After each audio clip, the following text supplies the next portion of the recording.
Well met, lords and ladies, and welcome to the Throne Room. This is episode 4 of the video game podcast that may forever change your fealty. I'm your host, David Klingle, and I'm joined by my other noble chili dog-eating connoisseur, Anre Borges Brown. What's going on, everyone? Touchdown! Turn that frown upside down. All right. You're just rhyming now. You're just rhyming. Yeah. I mean, we got to try to do that. I was thinking, every episode, maybe I'll find a different rhyme and do something different every time. We'll see how often we can really mix it up. But I do like touchdown because you, my friend, are a Madden player. And not just any Madden player. You're the shit from what I understand. One of the best I've ever seen. One of the best he's ever seen. Well, I think Zach would agree if he were here. Unfortunately, ladies and gentlemen, Zach could not make it this week due to being abducted by aliens. But he wants us to know they are friendly, they say hello, and they will return him along with countless frightened cows as soon as possible. How are you doing this week, Anre? What is new in your life, and what the hell are you playing? Yeah, I didn't know he got taken by aliens. Yeah, it's unfortunate. They let him make his one phone call. They did. They were. And he called you. All right, never hurt. That's important. But as long as there's no probing, just be gentle. Well, he didn't confirm or deny that, but I'm sure we'll find out later. Well, I don't want to pry. You don't want to probe. He's gonna have too much of that. I'm doing great. This week. Just another simple week, playing the video games, watching the televisions, the programs as they're called. This week I've been playing more Cyberpunk as usual. Oh. And I actually, earlier today, I got to the point of no return mission where it tells you if you go past this point, you won't be able to. Oh, wow. You'll basically have to finish the game before. So okay, let me know. I haven't gotten to that point yet. No. That's exciting. I don't. Yeah, it's weird because I was wondering how long is this game? Because I know the level cap is 50. But I'm only level 29, so I feel like I'm not as far along as I should be. But I also feel very overpowered when I'm doing everything main story. It's like one shot. Yeah. With my sword anyway. Yeah, it does feel that way. Yeah. Yeah. So it's one of those games definitely where you're kind of you're kind of doing a lot more side quests than you are main quests, and those are going to make you stronger because there are some side quests right now that it's very high, very dangerous. Don't mess it. Don't go in here. These guys will kill you. They'll mess you up. Mm. But the main quest is very low danger. So it's very interesting. That's what I'm going to clean up some stuff. Then I'll beat it. I'll confirm that I can do some stuff afterwards. Okay. I'm sure you can. Depending on how the story goes, but then I'll go ahead and finish that off, and then I can move on to other games. Yeah, apparently there are other games out there. Yeah, man, I gotta say, on my save, I've done a lot of side quests and all that stuff. I probably finished most all of it, and I still have story to go, and I haven't gotten to the point of no return. Hey, if you go forward, you're gonna beat the game. But I'm pretty close, if not 50. It's been a minute. I can't remember, but. Yeah, I've done almost everything you can do in the game except for finish the story content. So, yeah, I really need to go back there and just finish it up real quick. I'll get to it. It'll happen. It's interesting because my street cred just hit 50 today, but I'm only level 29. So it's strange. Yeah, I know there's a lot more, not just levels, but a lot more content, attributes and perks I can get. Definitely. There are a lot of perks I want with sniper rifles and blades that are very far away from where I am. And I don't understand how to get these. I'm all right, well, if you do it, it's Skyrim rules, right? So the more you do stuff, the more you can get that little sub point in your abilities. But the more, I'm just I don't know which more you want me to do with this sword. I keep cutting people's heads off, but I'm getting nowhere. I'm going to beat this game 3 times before I hit level 10. Yeah, I will say the street cred does fly up fast, and everyone I've talked to said the same thing. Street cred just gets to max way before your actual level. So, yeah. Well, that's good, man. Glad to hear it. I've been playing. Was it Cozy Grove? It's a new game that just came out, and it's very similar to Animal Crossing, but instead you're on a haunted island, and it's cute. It's got these ghost bears and stuff. Now, this type of game isn't something that ever really spoke to me. That doesn't sound cute. That sounds terrifying. Oh, I know. No, it's in a cute way. Yeah, they're nice ghost bears, and they have good things to say. But okay. So that's been cool.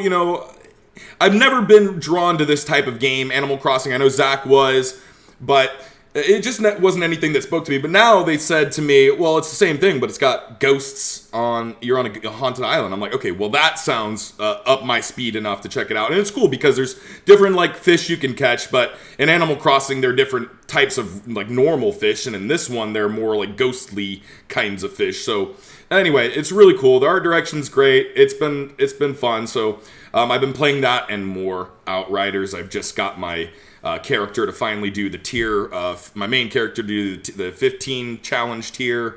So we're getting close to being able to do the last raid. So that's been fun, and I'm looking forward to playing some Ghost Runner, which I just picked up, and that looks like a really fun cyberpunk style game. Fast-paced kind of thing. So I'm going to be taking a look at that soon, and we'll do an observatory for everyone to see soon enough. Now, I've heard a lot about that. I'm very excited to watch you play that. Awesome. I've heard a lot about it.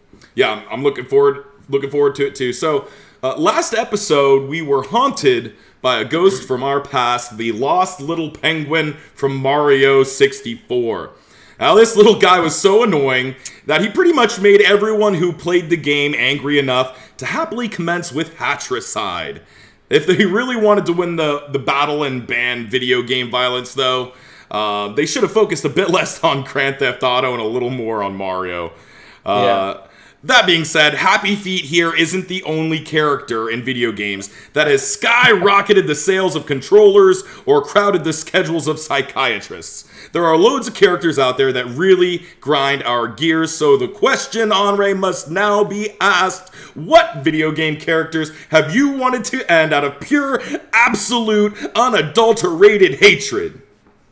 So, I have a lot. Oh. It took a lot of pairing. Okay. Because that's what games make you do. They make you feel. And just like you can feel happy, you can feel upset. And a lot of characters make me upset. Yeah. They really do. I took a special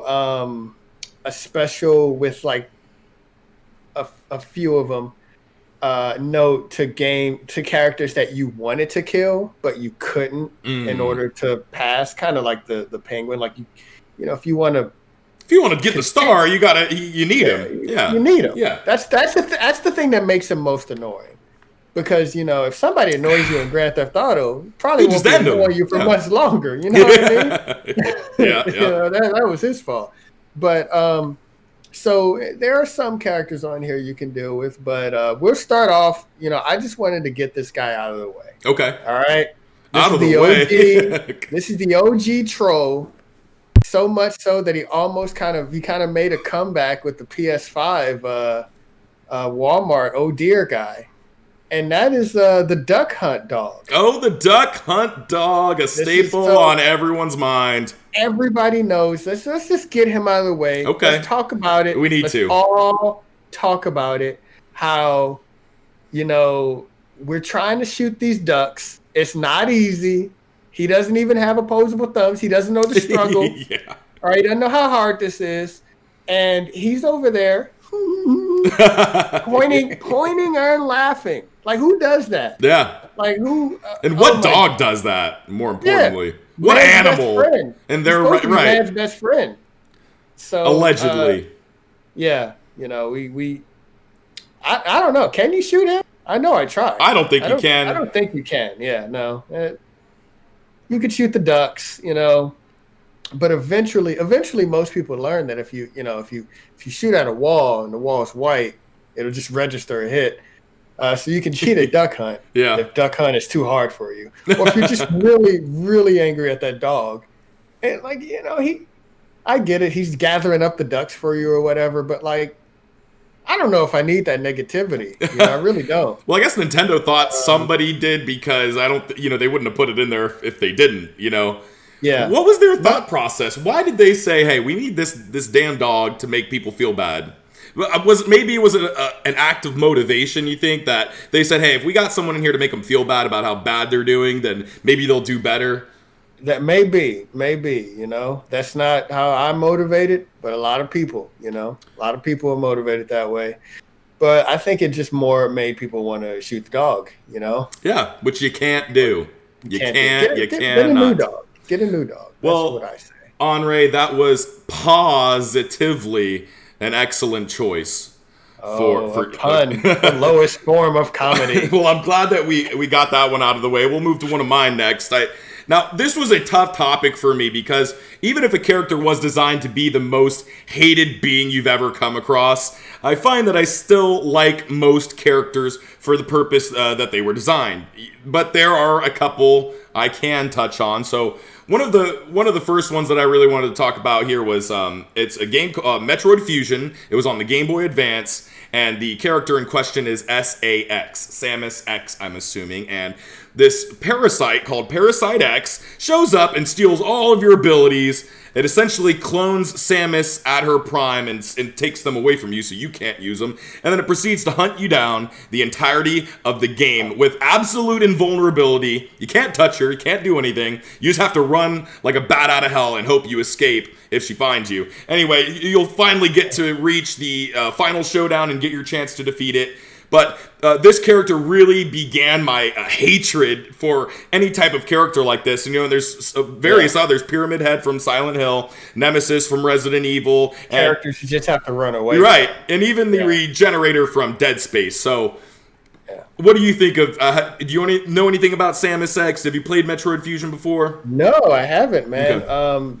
First of all, rude. Yeah. Just take somebody's abilities and stuff like that. That is a classic, semi-classic trope in gaming. I remember, was it God of War 3? I think they took your abilities. Yeah. No, yeah. Yeah, I think a 2 or 3, maybe both. Well, it's standard in Metroid games. It's standard. Yeah. It's standard in them to let you start any Metroid game as a powerful god. And then they take everything away from you, and they're like, "All right, now go become a god again." So that's standard. Basically what it was. Yeah, standard Metroid Obviously, trope. Metroid came first, but yeah, that's a big trope, and like you said, so is the guy you can't really deal with right now. Right, you got to run away. Yeah, don't like that guy. Very hated. Like just like the dog, you can't do anything about it at the moment. Yeah, but eventually you'll be able to. Just super annoying. Yeah, so, they're going to do it anyway, right? They're going to take away your abilities somehow. It's a Metroid game, but it was cool that they tied this new type of enemy, and it puts pressure on you the whole game, and it scares you the whole game, and you just run. So those types of characters, fuck you. I don't like you. I hate you. All right, what do you got next? You got anything? You got another one, right? You got a lot. Those characters on borrowed time, and they know it. Yeah. I'm gonna get you soon. Yeah. May not be now, but catch me at hour 30, hour 40. Yeah. Yep. We'll see. The next character is a character that you can do something about. Okay. He is hated for me because he is a noob character, meaning a character for noobs. He's a fighting game character. Oh. He's a little bitch. His name is Eddie Gordo in the Tekken franchise. Okay. All right. He does. I don't even know how to pronounce this word, but like the Brazilian Capua. Capua. The Brazilian dancing fighting. That's cool, man. How could you hate that? First of all, pick a side. Dance or fight. Like, don't do both. That's weird. Like I don't. Because first of all, it's like a non-consensual dance. Like you can't just be dancing with people if they didn't invite that, if they didn't consent to that. I don't like that. Yeah. I came to Tekken to fight people. I didn't come to dance. Yeah, I'm okay fighting. Meet me in the luau after the fight if you want to dance. Yeah. Save that for the after party, man. Nobody came here to dance. We came here to fight. We came here to fight. Everybody else is fighting. Even the old scientist with the buzzer in his hand. the bear, the giant bear, not a ghost bear. Not They a all know friendly what bear, they came here to do. the little right? dinosaur guy. They're all fighting. He's over here dancing. I don't like it. And I call him, Two Button Eddie, because all you have to do is X and circle on PlayStation. Well, it's Oh, he's one of those. Okay. Okay. Yeah, X and circle. That's all you have to do. And you're looking like you're doing. He's doing all of this crazy stuff, and you're over there with your smug look, like you're doing something good, like you practice this. Like, no, I know you didn't practice. I know you're just pressing X and circle in different ways with different like D-pad inputs. I know you are. I think the classic saying is a button mashing, mayhaps. Yeah, it's a button like mash. It's a button masher, right? Except any button masher, like as a person, can mash, right? Right. But he's like a button mashing character, because all you have to do is like, just do button those, mash. press those two buttons. So he was made for those people in mind. Yeah, so he's made for them in mind, exactly. And they look, lucky them, right? They can look competent, but they're really not. And so he was one of my early most hated characters. Okay, really. Even though you can do something about it, and he's not going to beat my Korean war hero Hwang, but who practices Taekwondo, which is not a dance. Is a fighting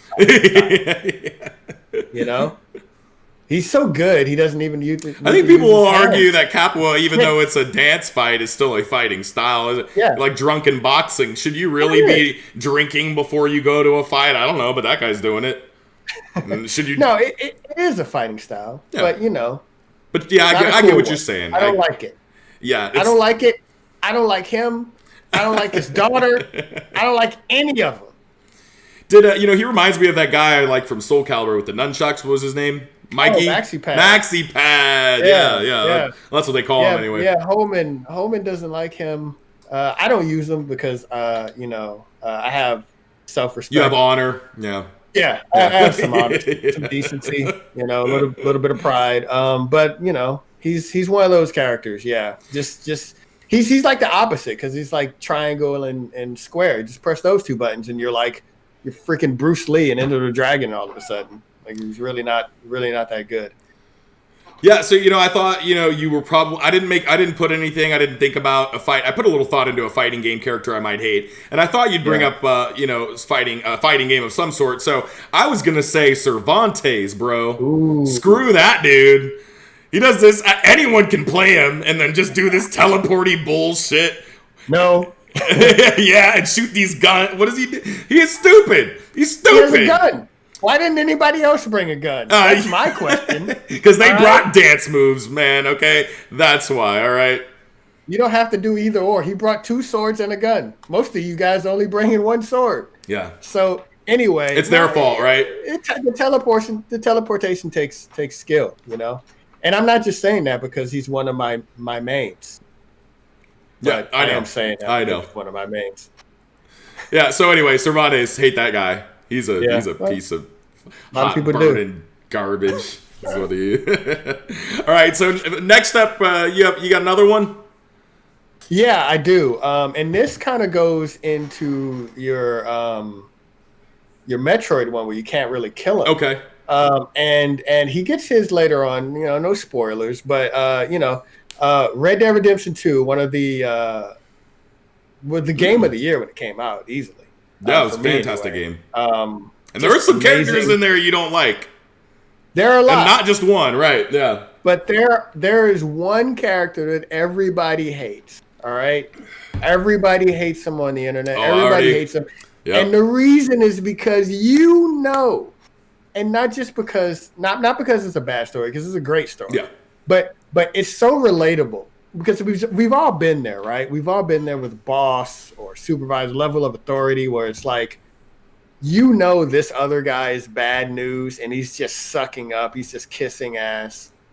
But the boss doesn't see it, the top guy doesn't see it. He's still, he's keeping you guys on the same level, but you really shouldn't be. Micah, man. You said it. I can't even say his name. Man. He shouldn't be allowed. It should be like Voldemort, man. And I just fucked up, but he shouldn't be able to say that shit. He who should not be named. He really should. Yeah. because he is annoying. He's tearing down the entire group. As soon as you play Red Dead Redemption, really, you know these are criminals. Yeah. But you really start to They're your feel for brothers. all of these characters. They're your family. They're your brothers in arms. You're Yeah. moving with them. You're cooking for them. You're helping each other out. You're doing You're shit for bringing them them. gear. Yeah. You know, You're building, They're and you know, throughout the helping whole you. game, you're building up your establishment. You're upgrading Yeah. things, building it up. You know, Yes. yeah. That's so smart. I don't want to turn this into a review RDR2, but like it really is. It's like they don't just tell you that you like these people. They make you like them through gameplay and cutscenes and dialogue and missions and all that. And you really feel for them. And that's why it hurts when the action happens later and you start to lose people. But all throughout, it's like this. You're like, man, this would be a perfect little family, little crazy. You know, brotherhood. If it weren't for this one guy, Micah, I mean, you break this guy out of jail. This guy immediately kills like a woman and a kid in cold blood, and then just like dips out. Yeah. Like that's crazy, man. And there was no discussion. I'm like, hey, you know, like I got your back, but like, what's gonna happen? Yeah, like, let me know. He's pulling stuff like that all the time. It's clear he is a turncoat. You don't know who he's working for, who he's working with. It's clear to just about everybody except the person that matters. It's unfortunate, but you know what? You know, it's important to know. He's earned his spot on this list. And it's important to note that even before, you know, he does the naughtiness, that you early on, you know that this is a guy you feel it the whole way through, and it through subtle things, and you may not necessarily know what's gonna happen at the end of the game, but the shit that Micah does, you already know what you're capable of. You know that you're bad people doing bad things, but the shit Micah does, you know, is really bad, and you don't like it. And if you don't like it, that shit must be really bad, you know. And then. Because there's no honor, and he's a bad influence. Yeah, he's a bad influence. And what's the saying? Honor among thieves. Yeah. There is honor. I mean, to a certain degree, and he clearly shows. He clearly shows that he does not care about anyone but himself. Why don't you? Spoiler alert! Why don't you tell people what Micah does? Why is he so terrible? For anyone that wants to know, that hasn't played, probably won't play, why do you hate Micah? Well, first of all, he undermines the main character, Arthur, at every turn. Yep. He's antagonistic. And another thing that's like, it's also immediately clear that Arthur doesn't like him. Yeah. And Arthur likes just about everybody in the group. True. And everybody likes him. He's the second in command. He's the guy actually getting stuff done. Yeah. You know what I mean? Like he's the guy everybody turns to. And so you got this problem with this one guy, and it's like maybe that guy's not so good, you know? He undermines you, he turns on you with the Pinkertons, right? He snitches. That's like the one thing you can't do, you know. You can't snitch on your group, your family. And yeah, he turns the leader. I'm forgetting. I'm blanking on his name. I can't remember his name either, but the main guy with the cool vest and the pistols. The black vest. Yeah. Oh man. The one thing I wish, Arthur Morgan, he had some, especially my Arthur Morgan, he had dope some threads. Yeah, he had some dope threads. Yeah. I wish I could have got that satchel off him. I understand the realism, Rockstar, but like, man, you're just messing up my whole thing waistline, here. Man, my figure here. But yeah, he undermines you in front of the boss, and he makes the boss believe you're the turncoat, and he's paranoid as hell. Anyway, yep. He thinks everything's out to get him. He's chasing shadows. Yep. And somehow he trusts Micah over you, and it's crazy. Yeah, I don't even know how that. Yeah, you got to have a story, right? It's got to. Yeah. But yeah, for some reason, and we can argue that it is because he's paranoid at this point. He is chasing shadows, and for a character like Micah, he is one of those sneaky kind of little snakes that can just slither their way in and convince anyone of anything. So even though he trusts the big boss, we'll call him for right now, trusts Arthur Morgan with everything, right? Arthur has been there, done everything, but and we all know that these kinds of people exist. They are just sneaky little motherfuckers, and they'll get inside someone's head and really just mess them up. And that's pretty much what Micah did. Yeah, we're all outlaws, but he's not cool. He's Weasley. Yeah. He's like a Weasley bad guy. And I don't like those kinds of people. Yeah. And he waited till Arthur was half dead. We're still in spoiler territory, right? He waited till Arthur was half dead to come see him. If you came and see me halfway through the game, you wouldn't have made it to the end. You really wouldn't have. Yeah.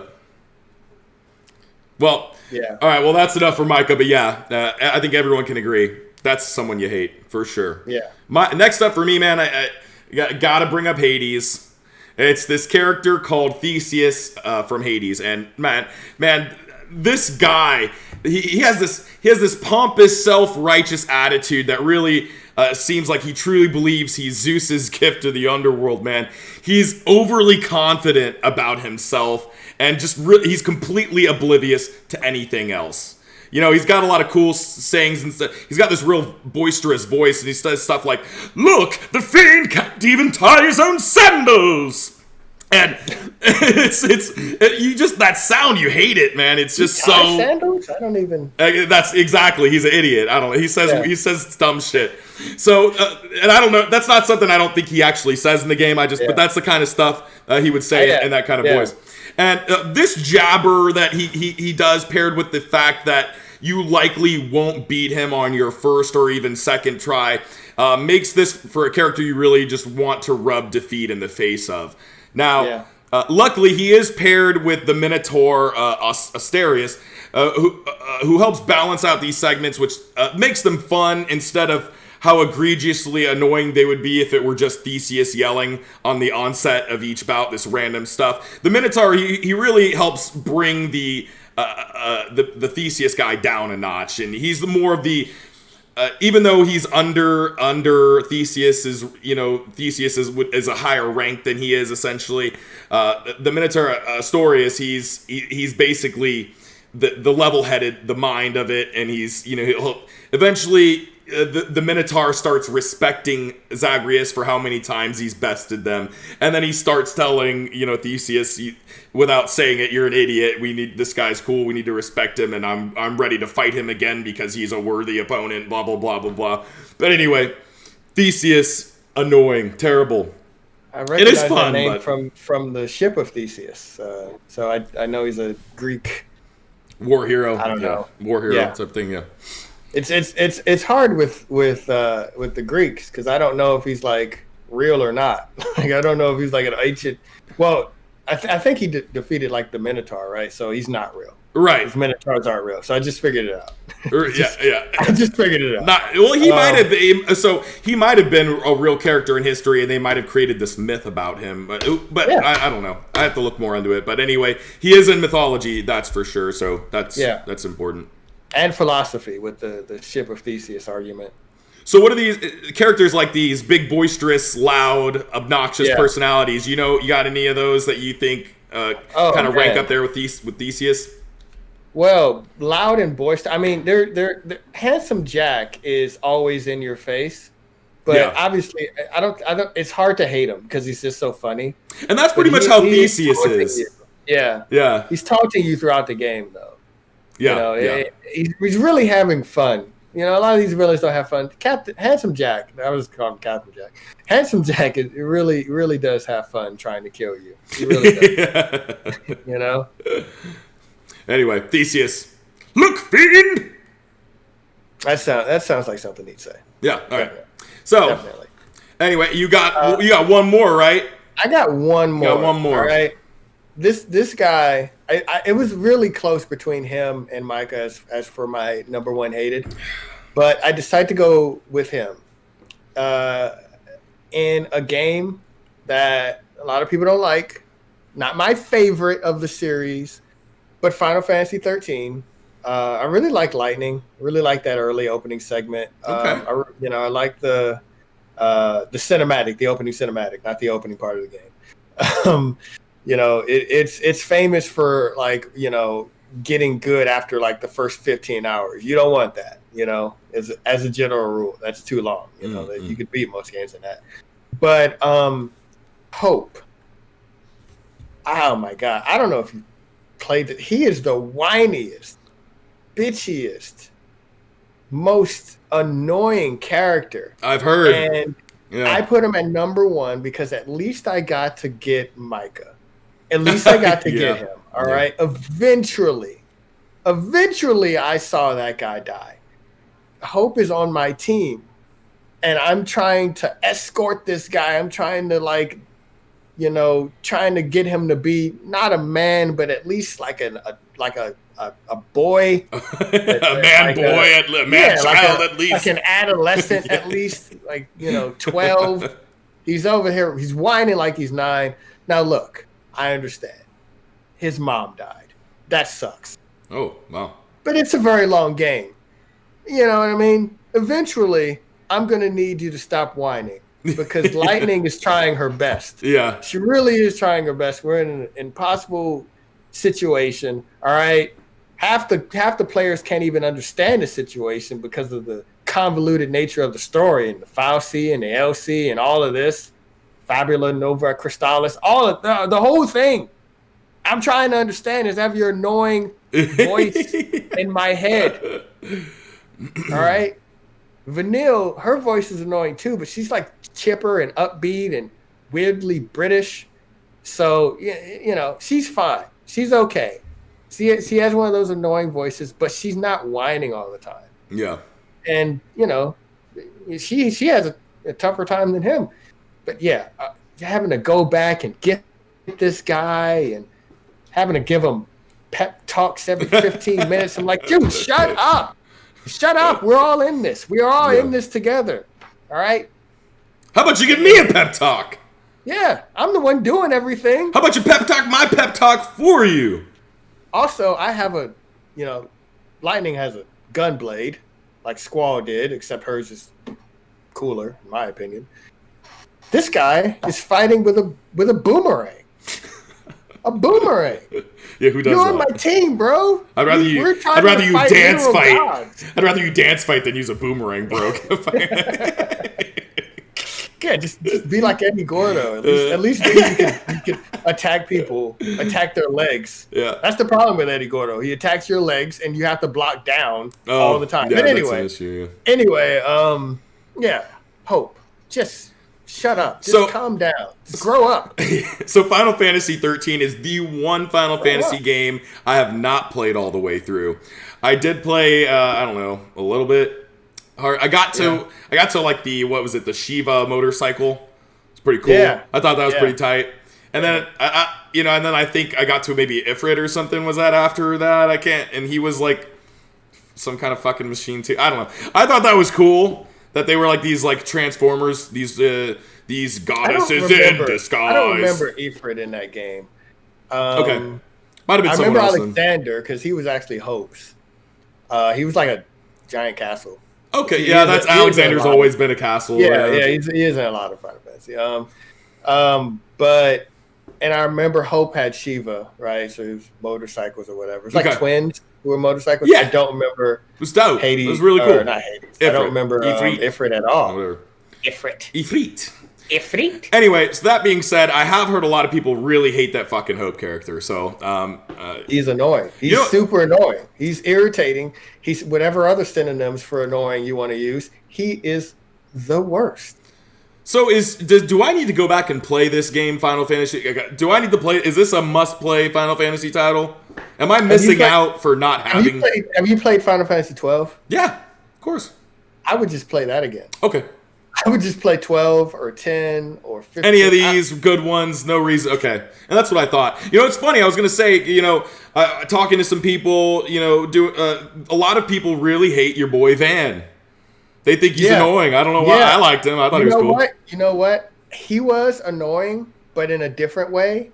And he didn't really compare To Hope? to Hope. Okay. He really didn't. I got a better one for you. Got a better one for you. Even worse than that. Right. People really hate your boy Titus, man. They really hate Titus. So it's Titus. Titus. Which is interesting because nobody knew that. It looks like Titus. Yeah. It's Titus. And it would make sense because he's a blitzball player, and at the beginning of the game, he rolls in on the tide, right? So, on the beach there, tied down. So. Yeah, sure. Yeah. I don't know why people would hate Titus. I mean, he's not the greatest Final Fantasy character of all time because that's Lady Yuna in that same game. So compared to Lady Yuna, obviously he is several rungs below. But Lady Yuna rocks with him, so I'm gonna rock with him. Yeah, I don't understand why people hate him though. I mean, he's just kind of. I had no problem with it.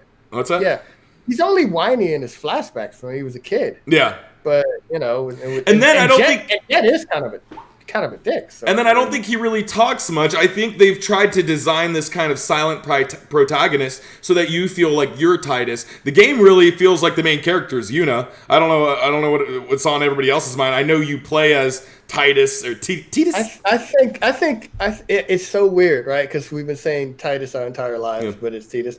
I think Titus does talk a lot. No.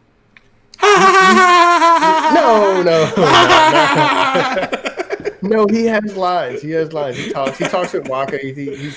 I think he's different from like a Joker in Persona 5. Like he definitely does talk.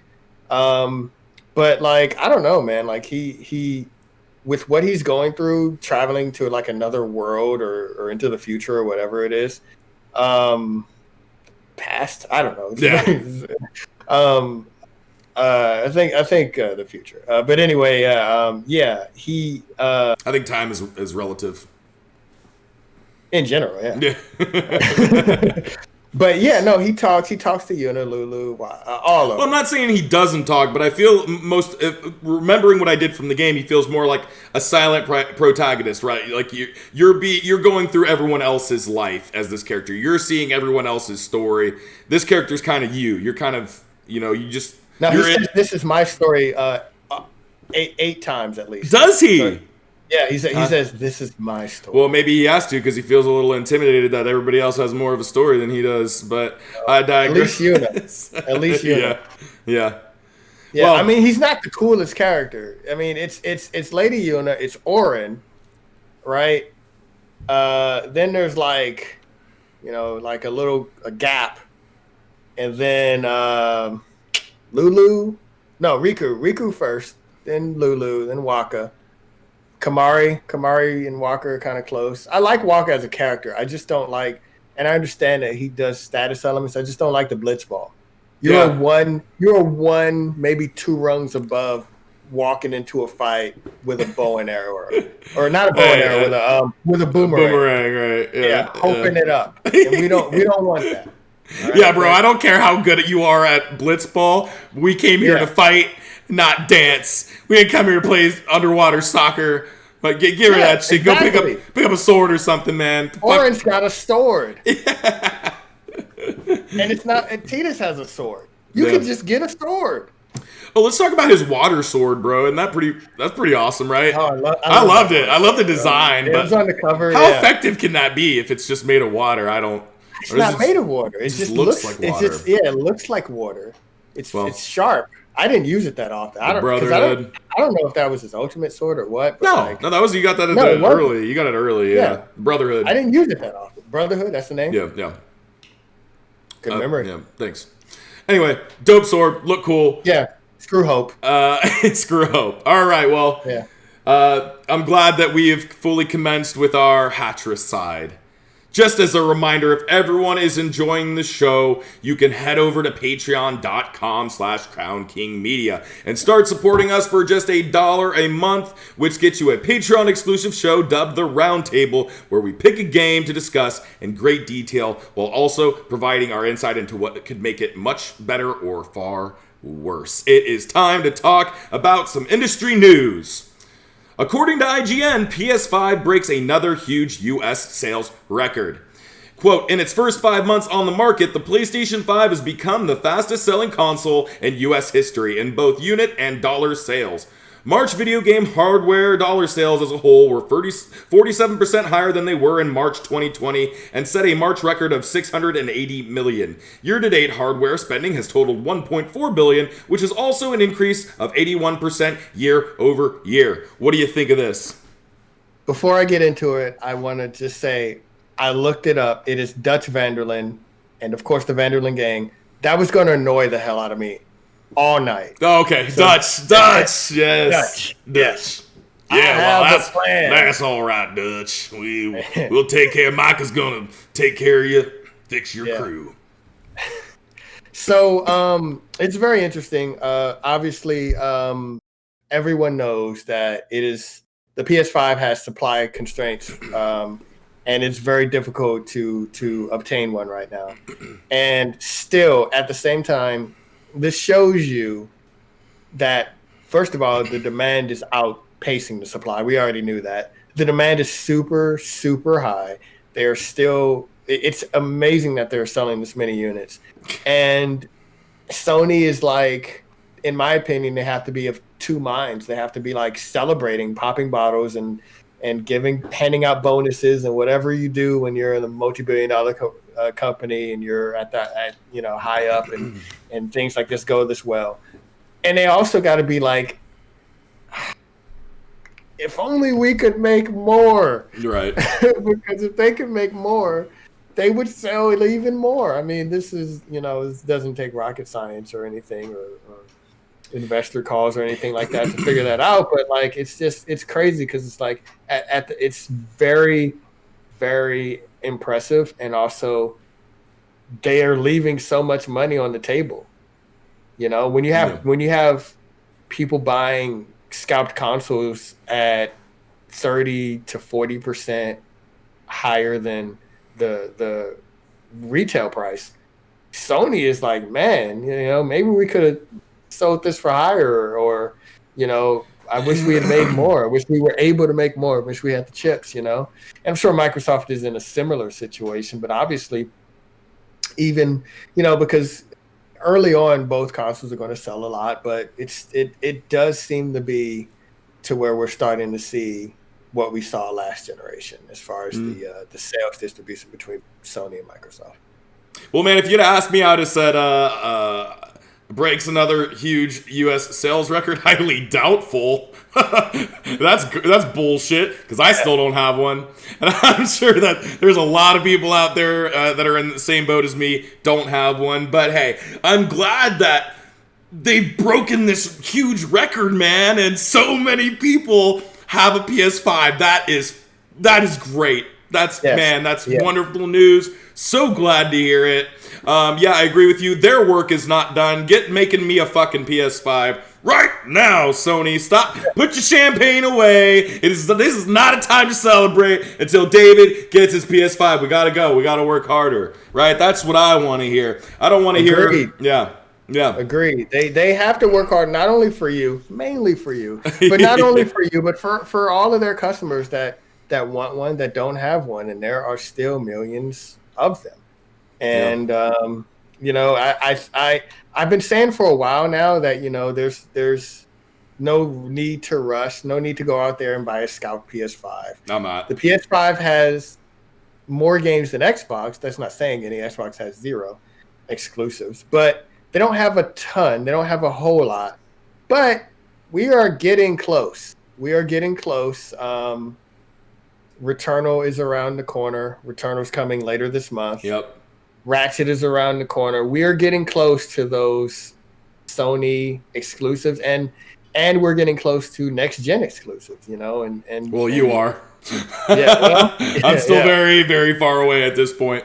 Because I'm excited for games like Returnal. I would love to play Returnal day one, and I would think Sony would reward my years of loyalty and service to them, and not only that, the amount of money I've just given them for like every game Every game ever, I've given them money for. And there are a lot of people out there that buy a PS5 that probably have a PS5 and all they're doing is sitting on Call of Duty and playing Call of Duty and not spending any other money in the PlayStation Store. So I'm highly surprised that there isn't some kind of loyalty system. And I guess they did, man. They talked about it for a little while. They're like, hey. I was just going to bring that up. Yeah. They were like, hey, give us your email and you know. I gave him my email. I didn't get anything back. My 18 trophy ass over here isn't enough money talking for you. I don't know what is. So congratulations to you Call of Duty guys that are playing. Sony, no response. Yeah, no response. And so that's all right. Maybe when the PlayStation 6 happens, they'll realize their mistake and they'll take care of me. Hopefully they'll just at least give me one for free. PS9. The little clear orb PS9 that's coming out soon. Yeah. I mean, I would think maybe, man, I don't know, maybe by the time the PS6 comes out, they'll be like, you know what? The $400-$500 that he could give us is negligible to the amount of games that he's going to pay for, so let's just give him one, right? Yeah. Same. No, it's not, I don't know. So, well, great for you, Sony. No, really, that's awesome. I'm a little bitter right now because I don't have my PS5, but yeah, that's really good stuff. Next, Polygon states that the PS5 system update includes some surprises. Quote, Sony's first major system software update for the PlayStation 5, announced Tuesday, is now live, bringing with it support for external cold storage of PS5 games and new social features. The update also includes a few previously unannounced features, notably improved support for 120Hz refresh rates for PC monitors and HDR settings. What you got? So I'll start with the most the news I care the least about. I guess we'll say the 120 hertz on displays, PC displays, monitors. That was kind of a big deal for a niche target out there.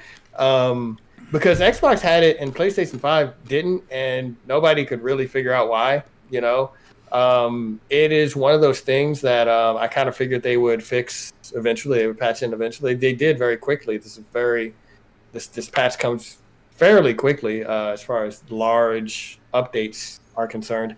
So that's good for people that hook their PlayStation 5 up to monitor a game primarily on a monitor, a 4K display, and for some reason they didn't have it at launch, and now they do. So that's good. You want as many features as possible, no matter if it hits a small, relatively small group of people or not.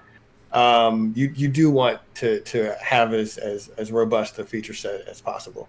But and there are some other smaller, updates. But the big one is the first one you mentioned, the fact that you can now switch PlayStation 5 games to an external hard drive. Now, to be clear, you cannot play them from your external hard drive. PlayStation 5 games are built for and designed for use a PS5 through the SSD, more specifically. They have to be played from the SSD. So if you have the PS5 version of Call of Duty, for instance, it has to be installed on your PS5. But the PS5, for those that know, has like 600 or something gigs. It's not a lot. It really isn't of free space. And the games take up a lot. Now, games are getting smaller, actually.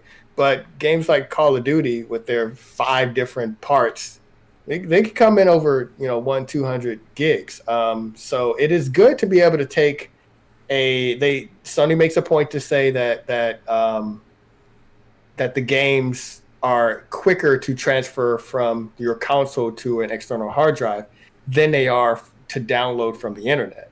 So while you can delete Call of Duty and download it, that's 2 things. That creates 2 problems. Firstly, it's going to be slower. And secondly, you have to use data to download stuff. And when I first bought my PS5, I had the PS5 collection. I wanted to get Miles Morales. I wanted to get Call of Duty. I wanted to get 2K, the PS5 version. I downloaded all these on the first day, and I got a little message on my phone like, "Hey, you're getting close to your limit." I was like, "Wow, my limit's very high." My Wi-Fi provider, my internet service provider, and it took a lot of gigs off of my monthly internet. I was fine, but that just goes to show you, you download all these games, and it's going to take from your internet if you don't have unlimited. Most people don't anymore. And yeah, it's just more convenient. You can store them somewhere. You can always do that with the PlayStation 4 games. You can play your games off of them through the PS5, off of your external hard drive, if it's a PS4 game. But if it's a PS5 game, you can only play from the SSD. But now you can store them on an external hard drive. So that's awesome. Okay. That's what we wanted. And very soon, hopefully, we'll be able to upgrade the SSD somehow. I don't really know how that's possible. But, so to confirm real quick, so what this is stating is that so you can store all these games on the external hard drive, and as long as that's plugged into your PS4, can you play games, or PS5? Can you play games off of it? Or no? So what you're saying is you can play PS4 games off of it, and you always could. Right. So let's say, but it's because of the PS5 has the SSD, and it's required for these titles. PS5 versions of games, or PS5 games, whatever you want to say. If it's the PS5 version, it has to be downloaded to the SSD and played from the SSD. Right. So what this is really saying is that, hey, you can download all these games on there and have them saved, so that maybe you're not playing it right now. Maybe you want to revisit this game later, and instead of taking 2 hours to download it and not being able to play anything with your friends or anything, maybe it only takes 10, 15 minutes to pull from your hard drive, your external hard drive, instead of taking 2. Okay, so that's really that's a good bonus. That's really good. Yeah. Downloads in general are much faster on the PS5 than they were on the PS4. So that is something to know. But this is even quicker, and it's just, it's on your system. All you have to do is, take it from the external, put it on it's much quicker, and it's much easier. And I did try it. I actually tried it earlier today with Control, the PS5 version of Control, the Ultimate Edition that we got for free, that I had that I put on my SSD. I took it from the SSD to my external hard drive, and it was simple, easy. Awesome. I call that a win. Yeah, that's great. It would be nice if they put a progress bar on there. There isn't for some reason. It's just like this. This is like this line is just slowly going up. Like, all right, bro. All right, Devs, get on it. They got no make me a PS5 and make him a progress bar. All right. Well, I wanted to touch on the refresh rate in the HDR settings. That's awesome, because someone that would honestly typically care about that, because I don't know that I'd ever plug my PS5 into a PC monitor. But now, after we've started doing this podcast and streaming and things, I definitely will plug my PS5 into my computer in order to stream it and make it easier. And having those settings will just make things look better. So that's really cool for the fact of anyone that's interested in streaming or capturing their game data, and you're maybe not using a capture card. I might just easily enough just plug my PS5 into the computer and be good to go. So that's really cool. So that's interesting too. Good point. Very good point. So is there anything else that you wanted to touch on? Any other? There's updates? Some minor. You guys can go look at the update. Those are the two main things, big ones. Really, of this update, yes. All right, well, up next, The Verge mentions Core wants to be the YouTube of game development, and now anyone can try it. Quote, Core, the platform that hopes to help creators build games and players experience them, is launching for free and early access today. It's available exclusively on the Epic Game Store and already includes over 20,000 free playable games across a wide variety of genres, including team-based multiplayer shooters, RPGs, and side-scrollers. The aim with Core is to make it easier for creators to develop and monetize games, similar to what YouTube did for online video. Creators have different options for how to monetize their games, ranging from in-game cosmetic purchases to full-on monthly subscriptions. Manticore Games says, and it's offering a revenue share of 50% with creators. What do you make of this? This is interesting. I hadn't heard of this until I saw The Verge's article. Shout outs to them. Apparently, it's been going on for a while. It's in early access. I tell you, early access, man. games could be going on for years in early access. Yeah. in early access. But for me, that this is something that's not just a game. For me, this makes sense for something to be in early access because it's an application, right? It's something that people are going to be using for a long time. And for a game to be in early access for as long as it does, that kind of sucks. But I could see this thing being in early access for a long time, but it's still just it's already more complete than most games would be at this point. It's just, this is going to be a tool, I think, that's going to be in development for a long time. They're going to be working on it for a long time and really just spending the time to mold it and make it what it really needs to be. So that's fine. Early access for this type of thing, I think totally cool. I mean, what else are you thinking? The big thing I compare this to is Dreams, right? Yep, of course. I believe Dreams is mentioned in the article.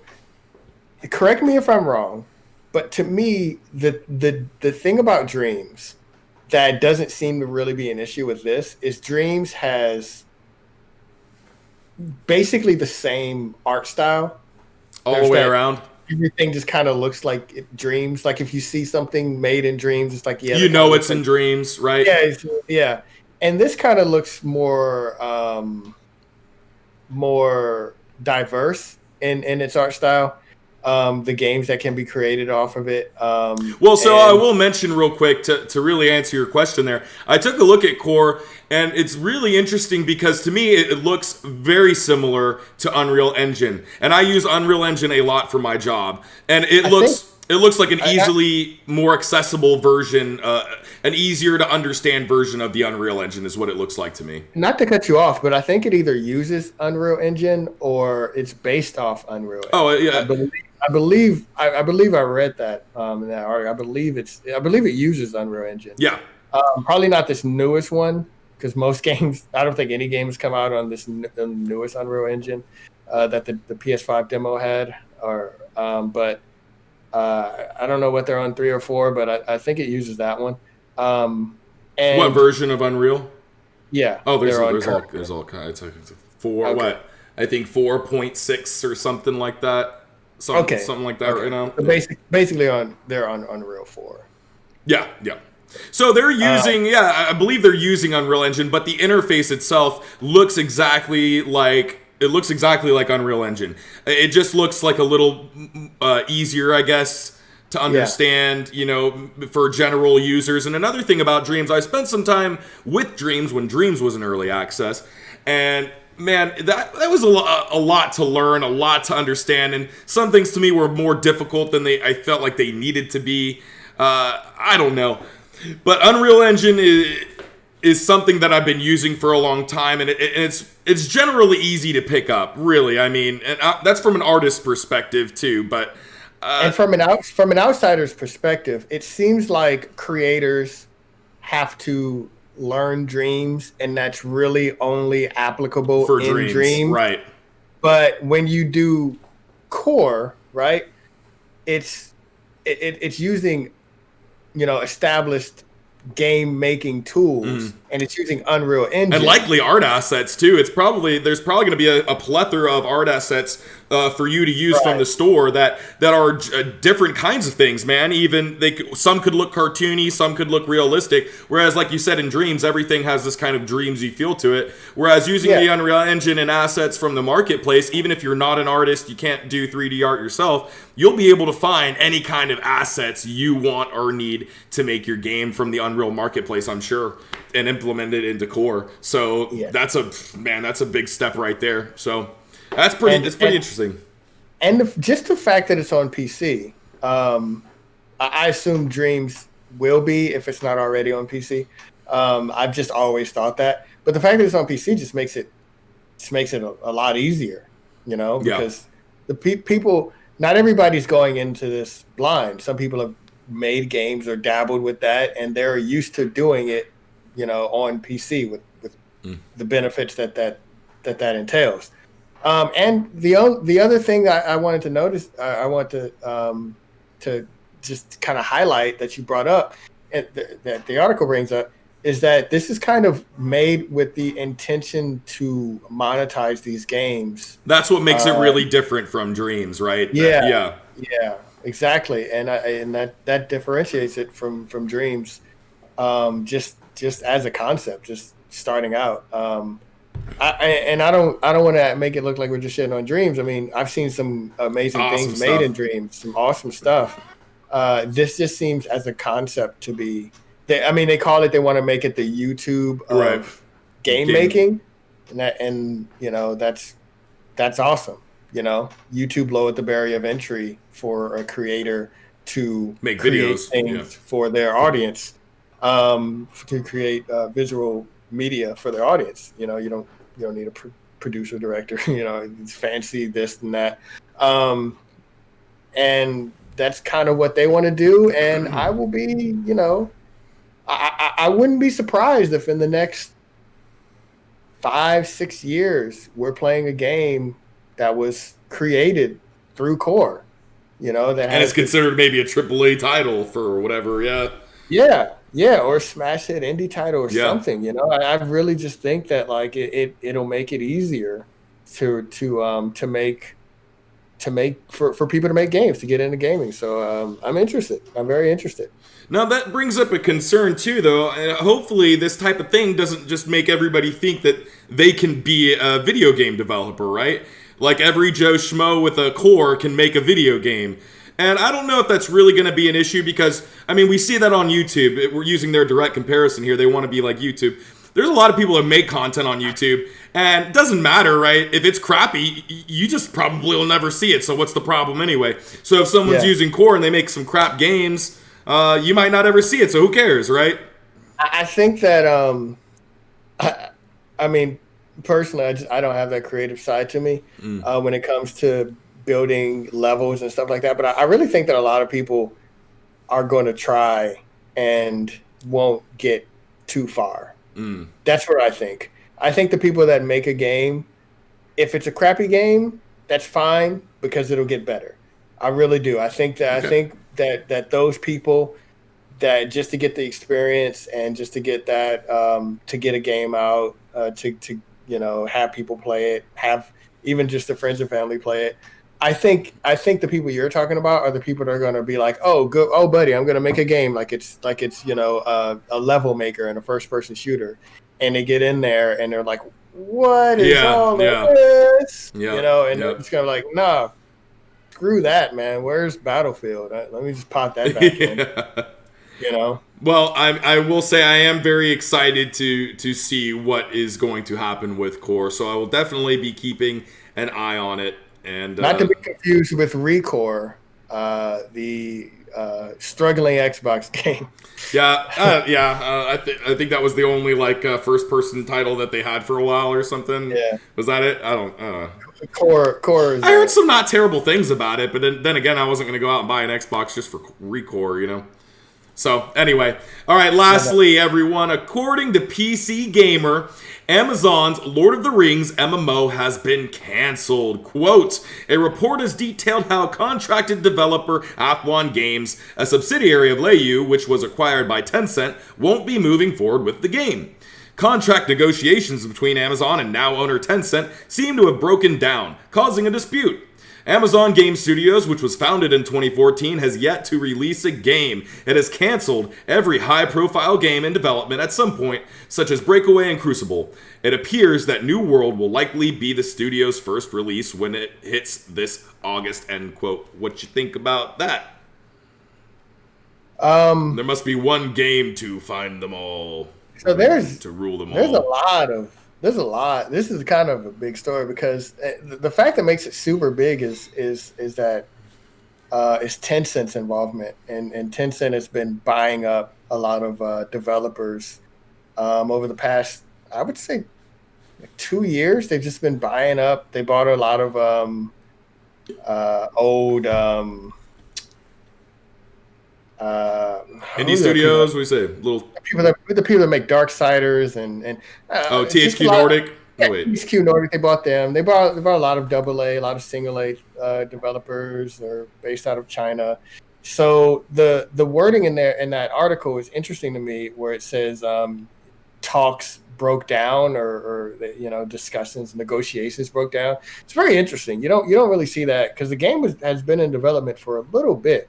If Yeah, I'm so not there's a mistaken. disagreement here that happened, and Yeah, what was it? Who yeah. disagreed, and why couldn't they come to terms and continue working together? What happened? Was this a It's Kojima really Konami situation?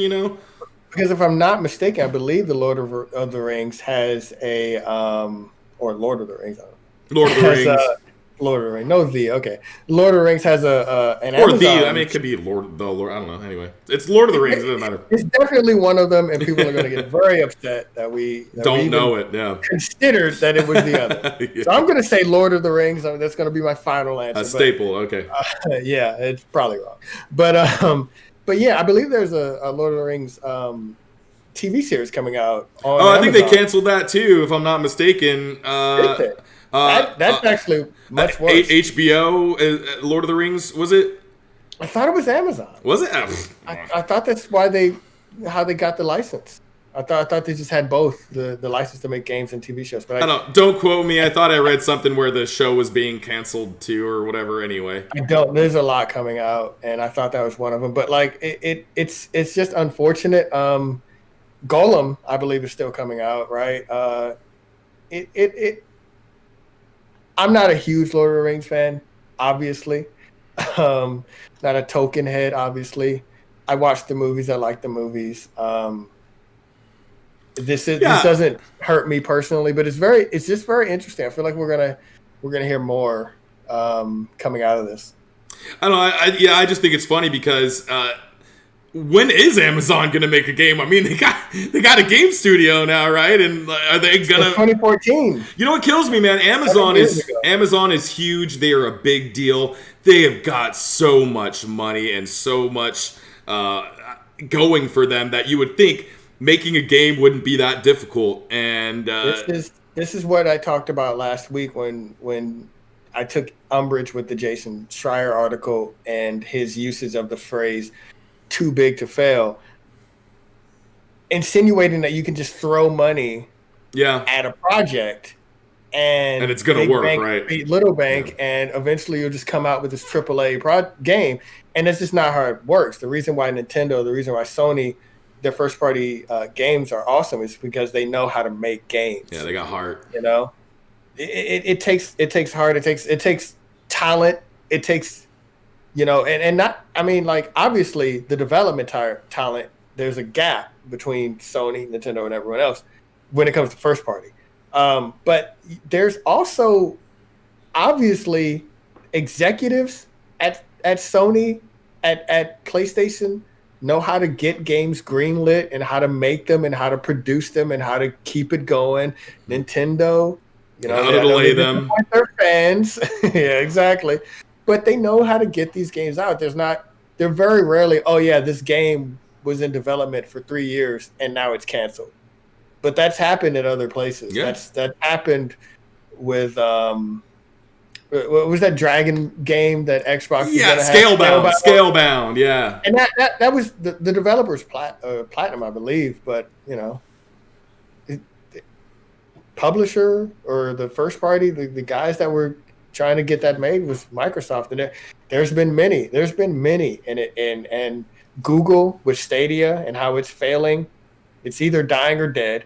Yeah. Depending on when you watch this, it's either dying or dead.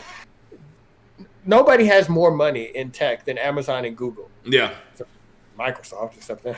But Amazon, that's so much of the world's money right there, Amazon and Google. And they can't figure out how to make games because it's not just about taking all of your money and throwing it at it and just hoping something happens. So you have to have know-how. You have to have heart. So do you think Amazon Game Studios is going to disappear, or do you bet that a game's going to happen someday? So I guess I forgot what the name of it was, but I guess their game's coming out in August. I mean, I think New World, yeah. I think they're committed. I don't know if they are the ones. I don't know who's making this Golem game. Game? Golem. Yeah, from Lord of the Rings. Yeah, it's called Golem. They're making a Golem game? Yeah. What do you do? You're just Gollum. And what? You're hanging out with the hobbits trying to steal their ring while they're sleeping? Is it like a stealth? It's a stealth game, right? I got it. They're sleeping, and you got to sneak around without being noticed, and then get the ring, right? Yo, I like the Lord of the Rings. It's the sequel to Sneak King. Okay, yeah. So I like Lord of the Rings, bro. I don't love it. My dad, he watches them he watches the whole trilogy at least once a year, probably more. He definitely probably like 4 or 5 times. Anyway, but I was always known for my Gollum voice acting skills. Yeah. Do you want to hear it? I'll give you a little snippet. I want to hear it. I do want to hear it. All right, so there's the scene, and I can't remember. Give me a scene. What's something he says? Do you remember? Go away. I'll never come back. That's a good one. He's gone. Smeagol's fool. What do you think? I feel like I'm in the movie. It's the same guy, right? I feel like I'm in the movie. Yeah, everyone always loved my little. Incredible. Yeah, he's like choking on his own. Like if you had the ring and he swallowed it, he was choking on his own name. Anyway, Lord of the Rings game. You know what your impression reminds me of? What's that? There was like a YouTube miniseries about Darth Vader, just like Darth Vader at like an office or something. It's supposed to be like funny. And like I want to see that. Please send that to me. Yeah. I have to remember what it is. Darth Vader on YouTube. That's not going to cut it. So I got to figure out more words. But he was like, it was a comedy, and the guy was pretty good at doing the Darth Vader voice. Okay. And when LucasArts made The Force Unleashed, they actually got that guy to do the voice for Darth Vader. Wow. In the game. Interesting. And I thought that, I always thought that was cool. And so, I'm not saying for sure the reason this game was canceled because they didn't reach out to you to do the voice of Smeagol, maybe. even if he was in this game, or the voice of Gollum rather. But like Gollum, hey, your game's not out yet. I'm just saying. Yeah, hey Debs, something happened to your dude before launch. Don't delay. Don't make your people wait 3 months. Just call me. I'll do the voice. It's still in development. It had a trailer that came out. It's fine, but you don't want to take any chances. Hit this guy up.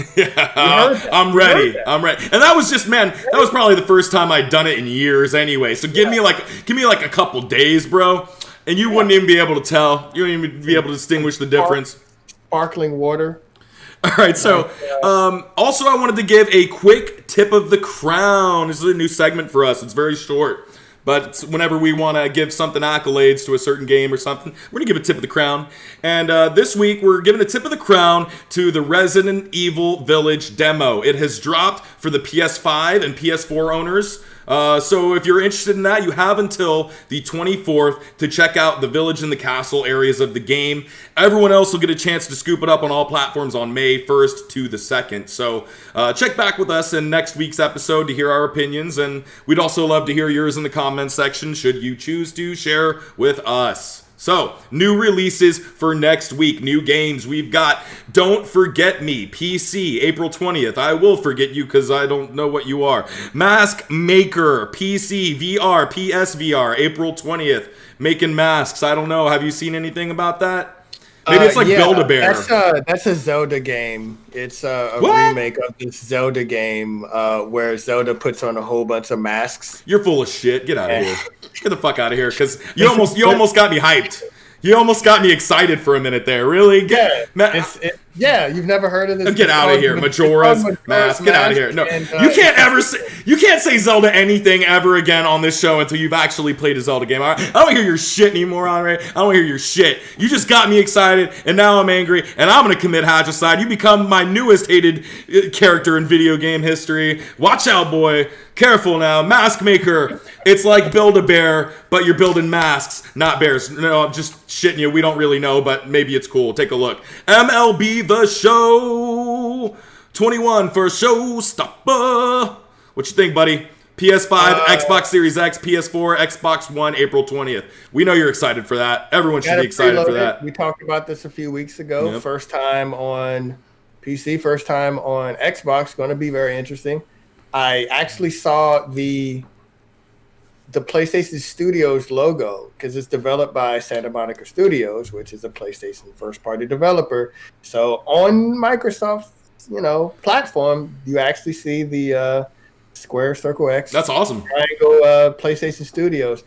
The logo. They did replace all of the iconic PlayStation characters like Kratos and Aloy and Ratchet with only baseball players. So I thought that was interesting. A little compromise there. But yeah, very interesting. It is very exciting. Rather, it is just, if you like baseball and you play video games, you play the show. That's just what it is. It's one of the best sports games out there. One of the best sim games out there.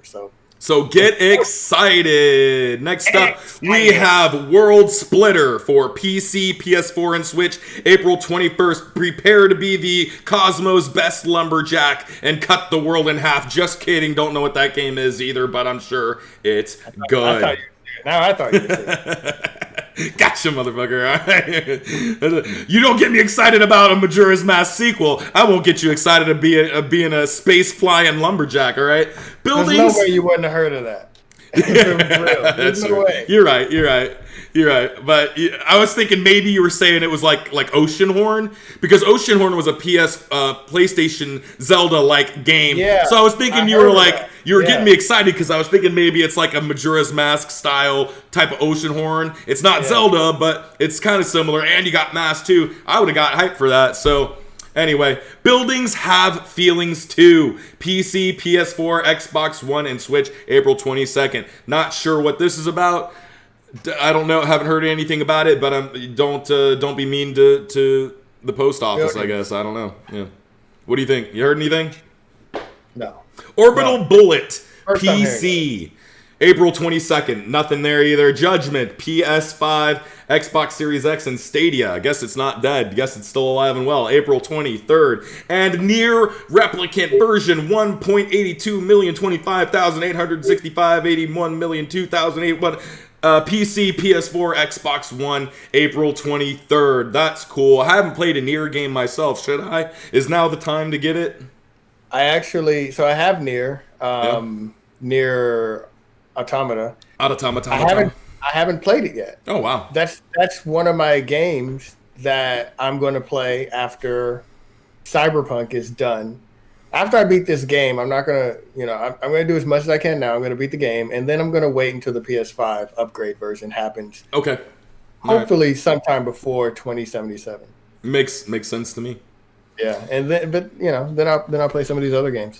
All right, guys, ladies and gentlemen, that is your new new releases for next week. We didn't know too much about them, but if you do and you think we should know, let us know. We want to know. All right, let's see what's on sale right now on Steam. Dead Cells is 30% off. This is a game I really enjoyed. A lot of fun. I've got it on my Switch, but no matter where you play it, it's a great little roguelike. A lot of fun. Titanfall 2 is 75% off. That game's been on and off sale more times than I can count. It's been $7 more often than I've seen any other game. But that is a fantastic story. I love Titanfall 2's campaign. Some people call it short. I call it well done. So if that interests you, definitely check it out. The Forest is 60% off. Now, this is a game I've been looking at for quite a while. This is a game that got on my radar after playing things like Subnautica. I really wanted to find another experience that was like Subnautica. I haven't found it yet. But The Forest was on my radar, and it looked interesting. But it's also something that I want to play with a friend. It's because it's a multiplayer, and Subnautica you could only play by yourself. But The Forest you can play with a friend, and it's basically cannibals are coming at you, and there's survival, build your base kind of stuff. So 60% off. This might be the time that I actually get it and check it out. So I've heard great things about The Forest. If you like survival, horror, co-op style stuff, then that's for you. Satisfactory is 20% off right now. Anre, I don't know if you've heard of this game, Satisfactory. It is on Steam. It's in early access. It's been in early access for a while. A lot of people are loving it. It's a little space sim where you build bases or factories, hence the name Satisfactory. And it's just really crazy how intricate your factories and large, and how it's it's really about crafting things and then making things easier for you to craft things faster and then on a larger scale than I've seen any game do before, right? So you can have these factories that are miles long, man, and you got to build these like tubes, these air tubes that'll jet you from one section to the other side of the planet or whatever, like Jetsons. Anyway, a lot of people are really digging it. It looks cool. If that's something that's interested you, it's 20% off. I've heard a lot of people really like it, guys, so check it out. Monster Hunter World Iceborne is 38% off. I've really enjoyed Monster Hunter. I've played it both on PC and on PlayStation. It's really fun no matter where you get it, so if you haven't played Monster Hunter World or you haven't played Iceborne yet, 38% off is a good time to get it. Resident Evil 3, speaking of Nemesis earlier, is 67% off. Get it. Get terrified. Get Hatricide in. Enjoy it. Ghost Runner is 50% off. We talked about that earlier. We're excited to check it out. So if you are too, now's a good time to get it. 50% off. All right, heading over to the Switch. I'm going to switch to the Switch. Hades is on sale for $19.99. This game's fantastic. Can't talk about it enough. Go get your Theseus killing on.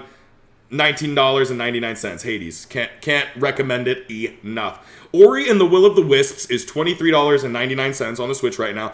We just mentioned that last time we spoke that it has come to the Switch system, which is a great place for it. So if you haven't played Ori and the Will of the Wisps yet and you got a Switch, go get it. Curse of the Dead Gods. We played that on our first observatory. It's a really fun game. It's a great home on the Switch. It's on the Switch now, and it's $15.99. Go check it out. If you're interested in that, just check out the observatory. Yeah. If you like what you see, go ahead and scoop it up. Scoop it up. Yeah, we touched on it. We did an observatory. We took our first viewing at it. I've played it a lot more since then, and soon we will do a reviewing of it. But yeah, if you like the initial thoughts that we have, I've been having fun with it even since then. I've been having more fun with it. So it's a good game to get. Check it out. And then, Anre, we're going to head over to you for news on the PS5. What do we got? So, the March, or the spring sale, rather, still going on the PlayStation front. A lot of the games that were discounted before are still discounted, so you still have time.